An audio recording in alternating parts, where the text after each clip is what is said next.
Afternoon, guys. Thanks for joining me. Thanks for any new subscriptions and likes. Hello, Ed. What you doing? You come to help? Say hello. Well, it's been an eventful week trying to make the world's fastest compound pistol crossbow. I gave up with the rev and I went back to my dragon, but thought I'd reverse the limb and use the rev riser with my recurve limbs. What fun that was. Making 3 different length strings and setting the angle of the limbs, and I've got a couple of videos. I did the first shot through the chrono when I first put it together. You're a nuisance, Ed. And the string jumped off. First ever shot with my brand new invention. Third time lucky on the string length. God knows what speed that's got to be, or what that's going to do. It's very hard to cock.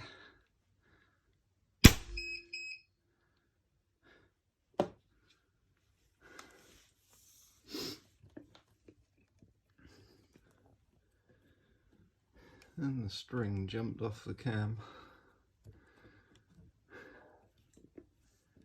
Not so good.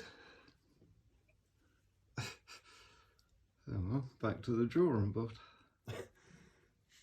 But I persevered and I started getting it up to 350, 360 with a 165 grain bolt.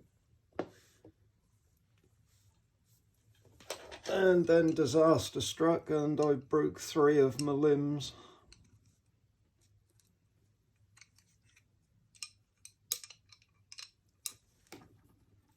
Literally bits started flying off them.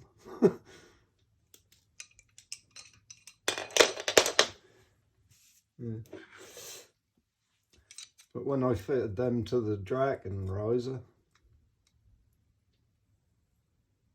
you've got a limit of how much splay you can put on them. So I was only really using about 30% of that capacity in the dragon on the front. And I filed this out a little so that I could pack them out a bit further, and that's how I got it up to 327. But then the riser started cracking, so I had to back it off, and then the cams broke.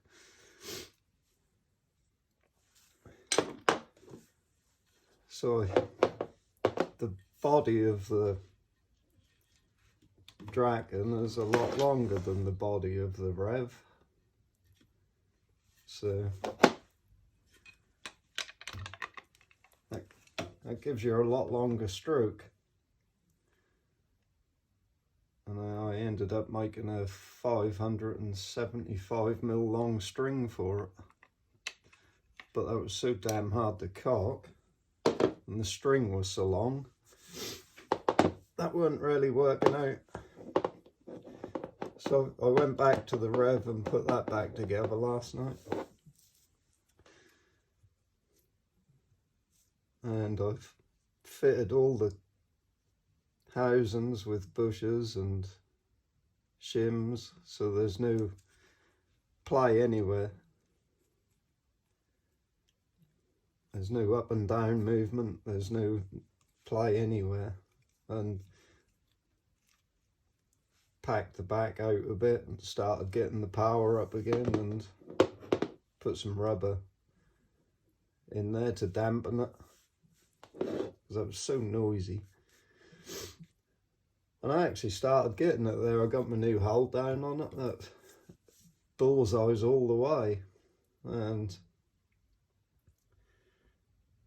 I just wanted to get a little bit more power out of it today, because I'm going to be making some new bolts which are going to be about 180 grain, and I want them to be moving at about 325 feet per second. So I was just going to fire one shot through the crew new today, see what it was, and then do some more alterations and test it again. And I went to cock it, and it just completely blew the riser out of the threads, and that shot forward and ripped my torch off and the Picatinny rail and made a hell of a bang. So I'm going to drill these out and put some M5 bolts in it. Hopefully that'll hold it.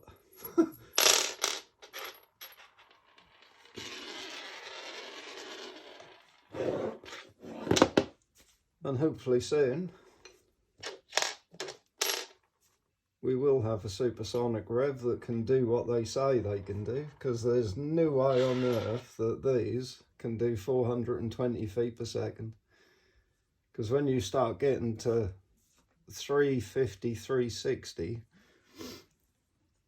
with like 165 grain bolt, the energy you need to get that up there is just incredible, really. There's so much tension on these cables. Oh, and I've fitted all my bolts with aluminium nocks now, because I broke no end.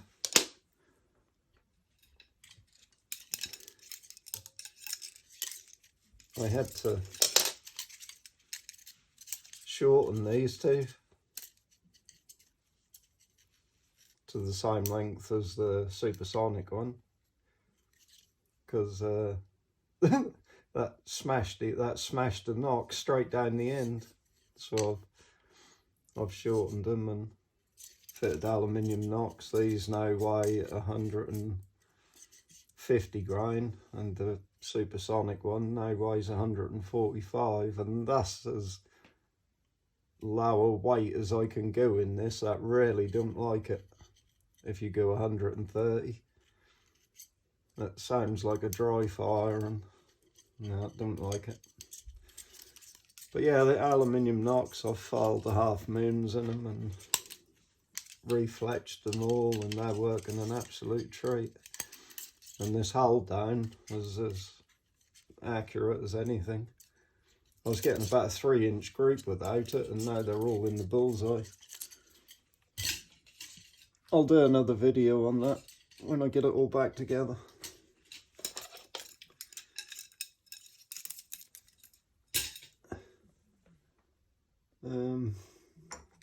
I'm still working on the Dragon. I started filing the groove for the string in the cam last night.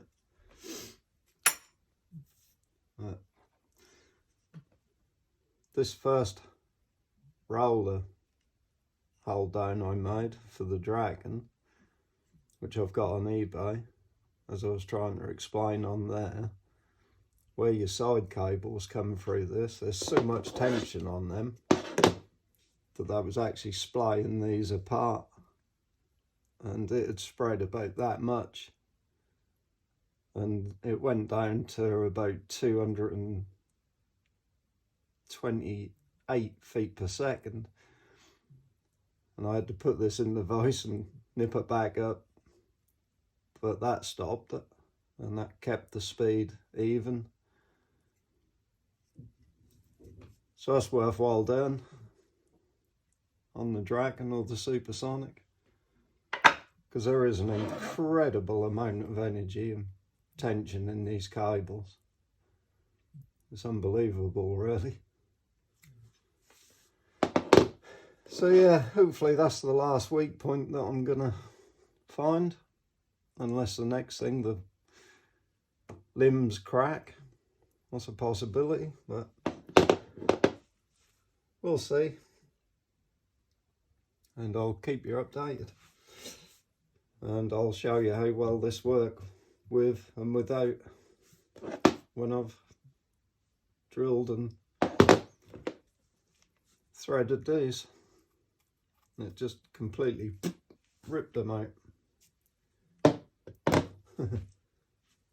Keep the likes coming in and subscribing, and I'll keep trying. Thank you.